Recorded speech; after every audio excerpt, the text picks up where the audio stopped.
Welcome painters! Today's video is an airbrushing masterclass. I'll show you the same content that I explained in my last masterclass in Goblin Trader Granada. The course focused on how to properly handle the airbrush, different dilutions consistency, plus many exclusive hacks. I'm using the new Evolution CR Plus by Harder and Steenbeck. Speaking of design, some important changes have been made. The airhead is now open, which simplifies the process of cleaning the needle. The upper part is bigger and provides more room to rest the finger. Additionally, the body of the trigger is squared and includes 2 notches for a better holding, avoiding it to move to the sides.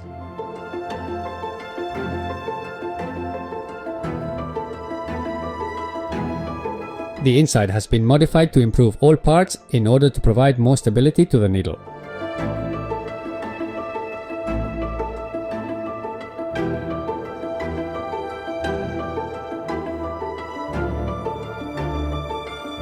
The path of the needle has been increased, which allows a better control of flow of paint.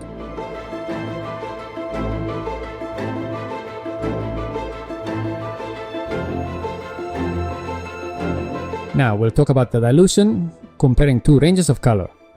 Game Air is designed for airbrushing, while Game Color is better to be applied by brush.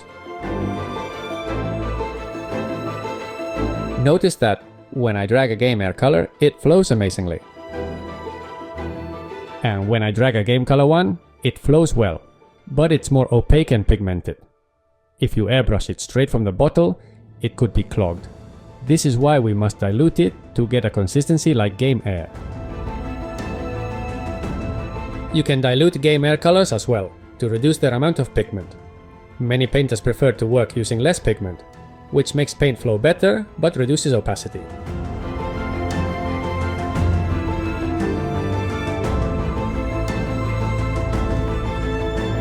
The more water or thinner we add, the more we reduce the pigmentation, which is great to apply tones or soft shadows.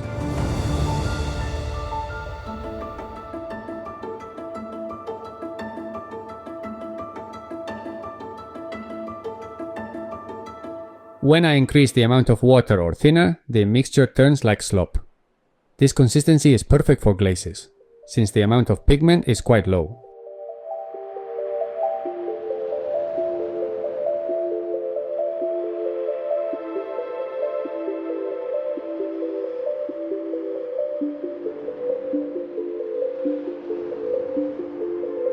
I will explain some exercises to improve your airbrush handling. I'll use diluted primer with some drops of water to reduce their pigmentation and simplify practicing.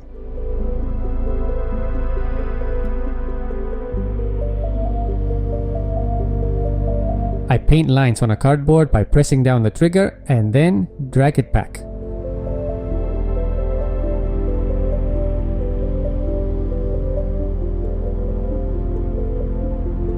The more you drag it back, the more paint will flow.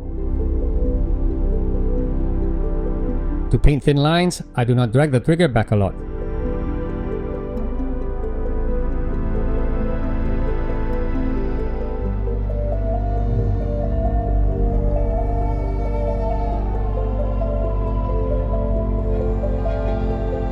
Another exercise consists of painting a square and filling it up, avoiding painting outside.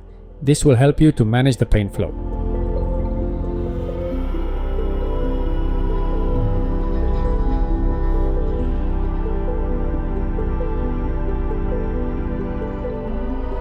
A common mistake is to get too close and press the trigger strongly, which produces the spider's effect.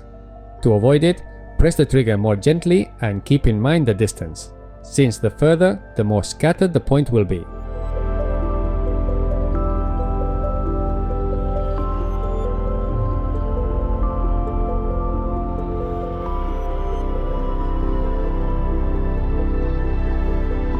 I recommend you to practice these real case scenarios to improve.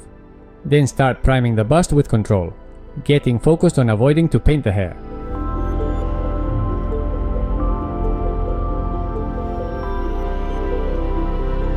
Set the airbrush at mid-distance and press it down gently and then drag it back.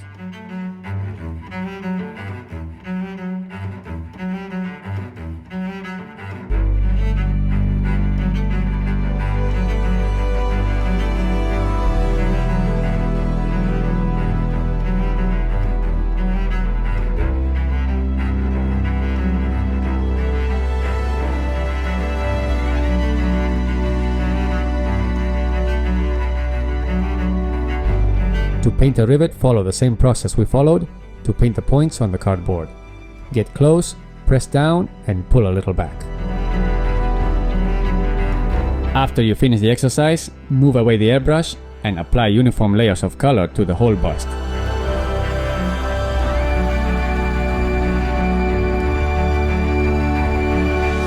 To quickly clean up the airbrush, unscrew the end piece, loose the needle security nut, add cleaner to the cup, remove any dry paint with an old brush, and press the trigger down while you move the needle back and forward to empty the cup. This way you can change colors quickly.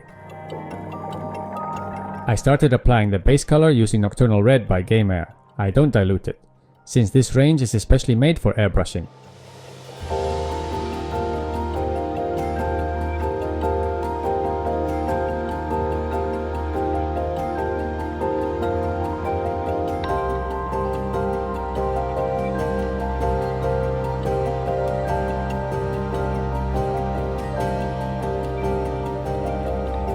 Thanks to its formulation, 2 layers will be enough to get a homogeneous coverage. I quickly clean the airbrush as I did before.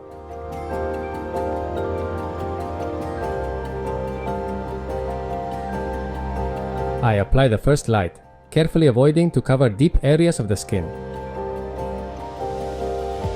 I mix Nocturnal Red and Barbarian Skin on a plastic blister and add some drops of Spanish water to reduce the pigmentation a little and manage the intensity of the illumination.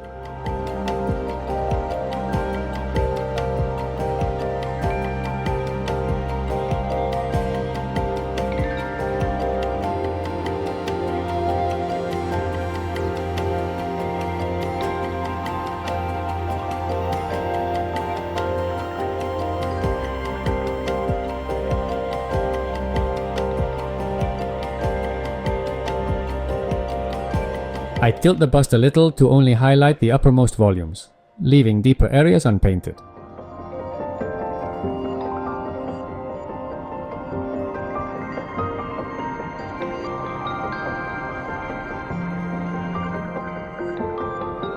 I emphasize the layers over the most prominent volumes to intensify the color.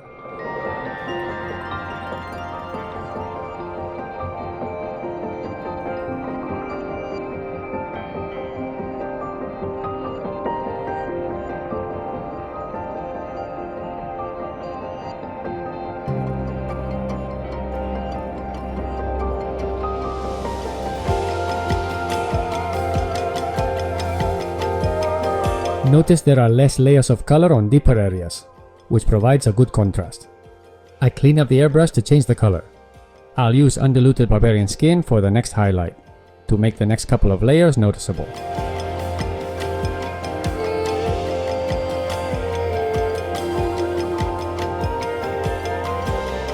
I highlight the same areas as before, but slightly reduce the highlighted surface.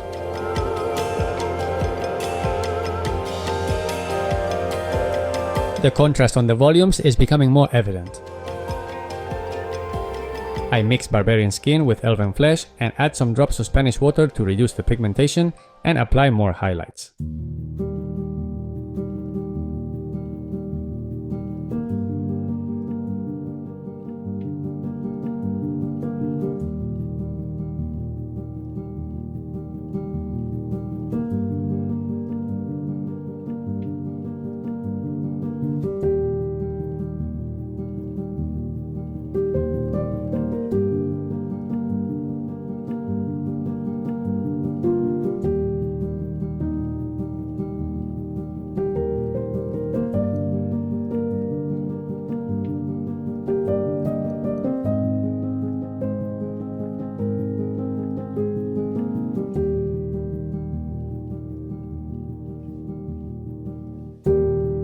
Here you can see a comparative of the entire process. It's time to apply Hues by Glazes. I mix Scarlet Red with Atenea Skin, and I add more water than normal to get a highly diluted mixture.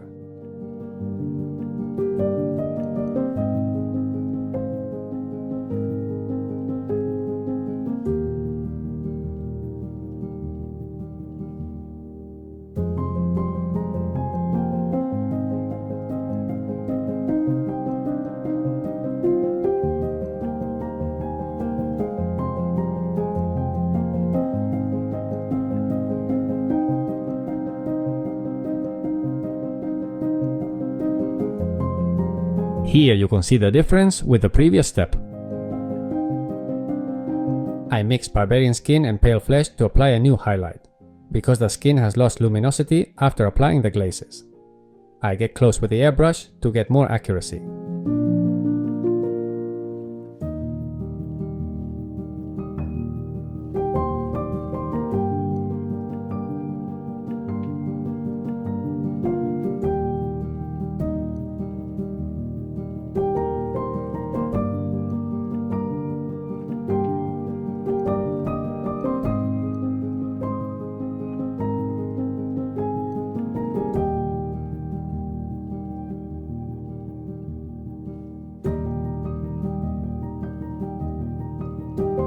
To paint bigger areas like the chest and shoulders, I move away to get a more dispersed paint flow.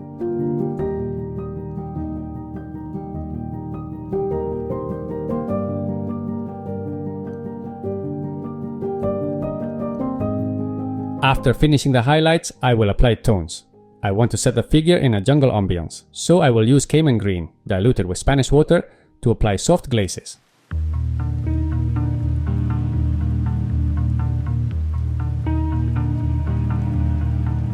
This step requires getting away to apply them smoothly.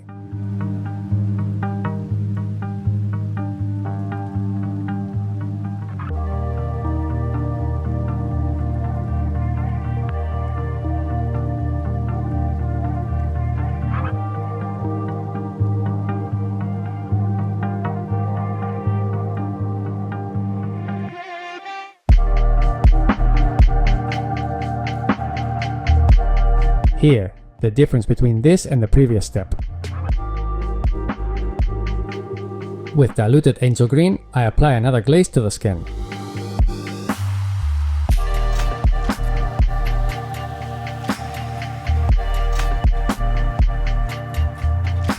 I apply this glaze mainly to lower areas and to some midtones, getting closer for better accuracy.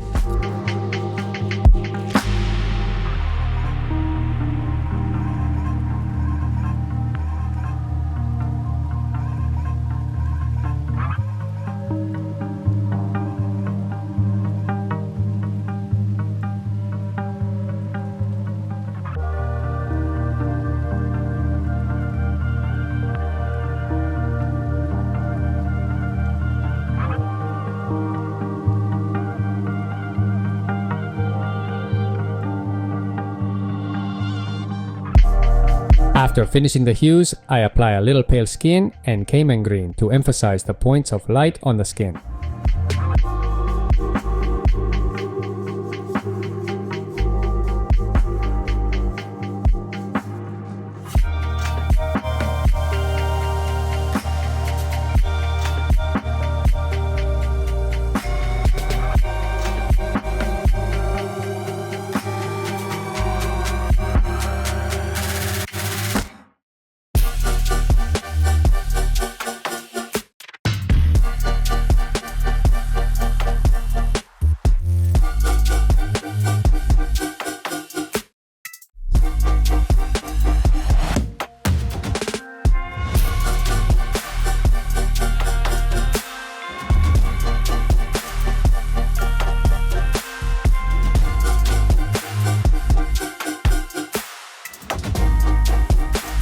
We are done with the airbrush.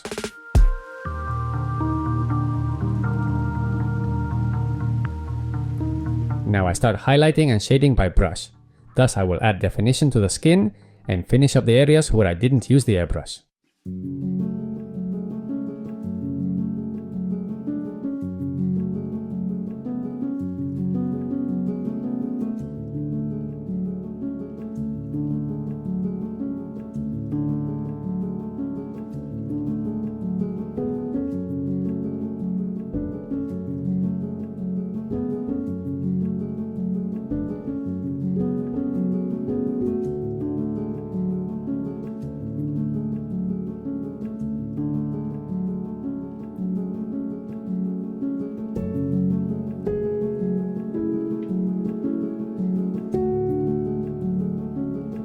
Notice the difference compared with the previous step.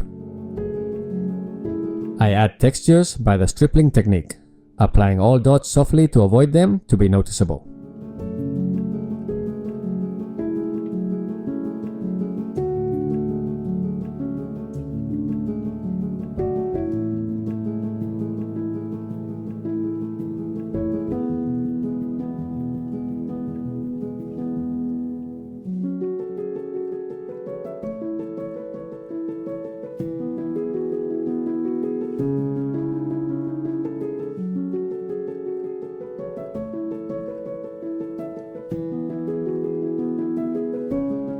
textures applied.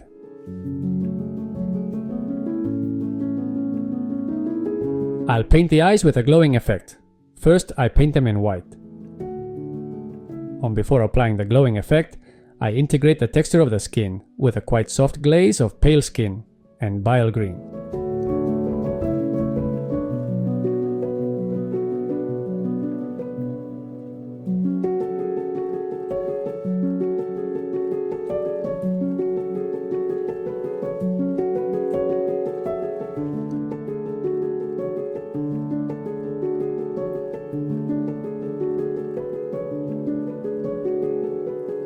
I apply a glaze on the shadow areas, using Nocturnal Red and Angel Green to integrate the brush and airbrush work.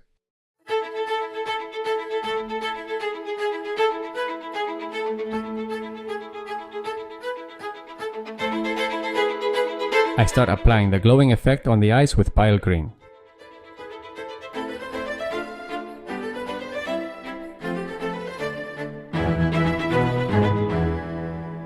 I thin down fluorescent green with some drops of Spanish water.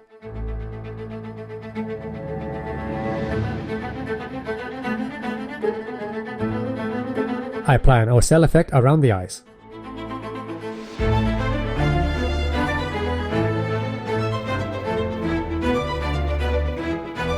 Finally, with white and bile green, I apply a point of light in the middle of the eyes.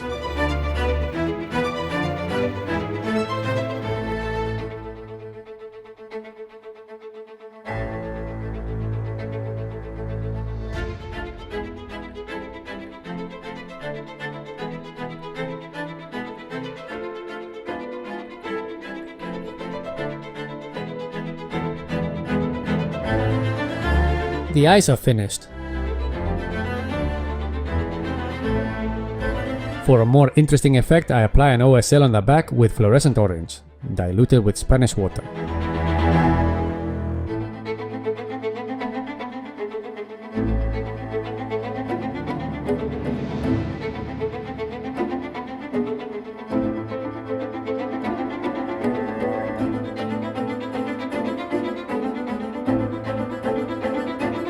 The backside has an orange tone, while the front part hue is green, which creates an eye-catching contrast.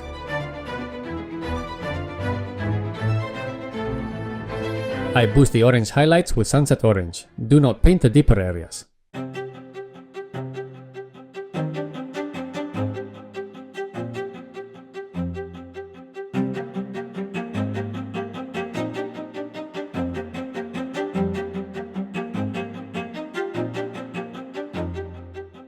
I apply fluorescent orange over the highlights, again to intensify it.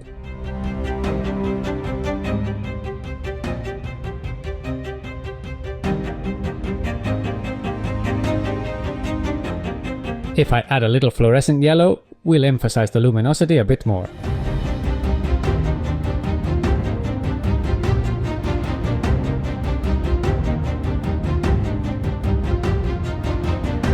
The skin is finished.